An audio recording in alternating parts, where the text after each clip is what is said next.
Hello दोस्तो, आजच्या नवीन कथेमध्ये आपल्या सर्वांचं स्वागत आहे. आजच्या नवीन कथेचं नाव आहे त्या रात्रीचा साक्षीदार. पुण्यातली ती ऑगस्टची रात्र होती. आकाश फाटल्यासारखा पाऊस कोसळत होता.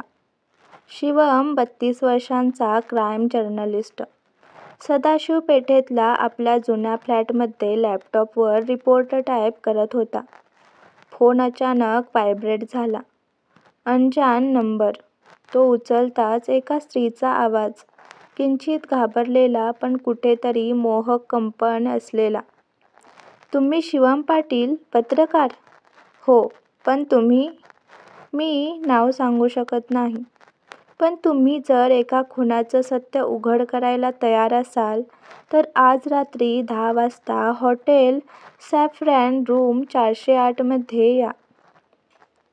ती थांबली आणि शेवटची ओळ बोलली. आणि हो, तुम्ही तिथं याल तर साक्षीदार फक्त मीच नाही, तुम्हीही व्हाल. आवाज संपला पण त्या वाक्यातला डबल मिनिंग शिवमच्या डोक्यात अडकून राहिला. रात्र झाली. हॉटेल सॅफ्रॉनच्या रिसेप्शनवर उभा असतानाच शिवमच्या नजरेला ती दिसली. लांब केस, काळ्या ड्रेसमधून उठून दिसणारी अंगकाठी आणि ओठांवर हलकीशी स्मितरेषा. शिवम? ती जवळ येऊन विचारते. हो. या, वर जाऊया. लिफ्टमध्ये दोघं एकटे. ती हळूच म्हणाली, मी अदिती. तो तिच्याकडे पाहत होता. नजर जिथं लागली तिथं पळत नव्हती. ती मात्र शांतपणे नजरेत नजर मिळवत होती, जणू त्याला मोजत होती. रूम 408 मध्ये पाऊल टाकताच शिवमच्या नजरेस एक फाईल पडली. अदितीने दरवाजा लॉक केला.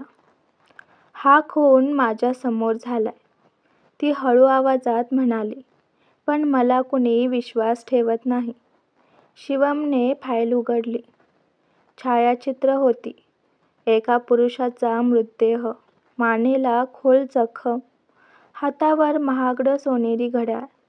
हा कोण? तो, माझा नवरा समीर. शिवमने लक्ष दिलं. अदिती बोलताना बेडच्या काठावर बसली होती, पाय हलकेच ओढून घेतलेले. आणि तिचा आवाज मंद पण थरथरता होता. तिचं प्रत्येक वाक्य माहिती देत होतं आणि तिचा हावभाव आणखी काहीतरी सांगत होता. दुसऱ्या दिवशी सकाळी शिवम पोलिसांकडे गेला. पण समीरच्या खुनाचा उल्लेख होताच एक अधिकारी हसत म्हणाला, साहेब, त्या बाईला आम्ही ओळखतो. तिची कहाणी दरवेळी बदलते. कधी ती म्हणते तिनं खून पाहिला, कधी म्हणते पाहिलाच नाही. म्हणजे तुम्हाला वाटतं ती खोटी बोलते किंवा ती काहीतरी लपवते? शिवमला ते वाक्य मनातून जात नव्हतं. त्या रात्री तो पुन्हा अदितीला भेटायला गेला. अदिती खिडकीत उभी होती. पावसाच्या थेंबातून तिचा पाठमोरी आकृती दिसत होती. तुम्ही पुन्हा आलात? ती वळून म्हणाली. सत्य मिळेपर्यंत जाणार नाही. ती हसली.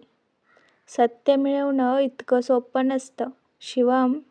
कधी कधी सत्य बेडवर बसून तुमच्या डोळ्यात बघतं, पण तुम्ही त्याला ओळखत नाही. तो क्षण हवेत अडकून राहिला. शिवमला तिच्या डोळ्यात भीती, अपराधदंड आणि एक अनाहूत आकर्षण दिसत होतं.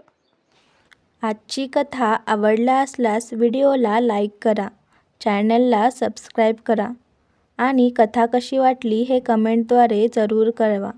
व्हिडिओ जास्तीत जास्त शेअर करा. धन्यवाद.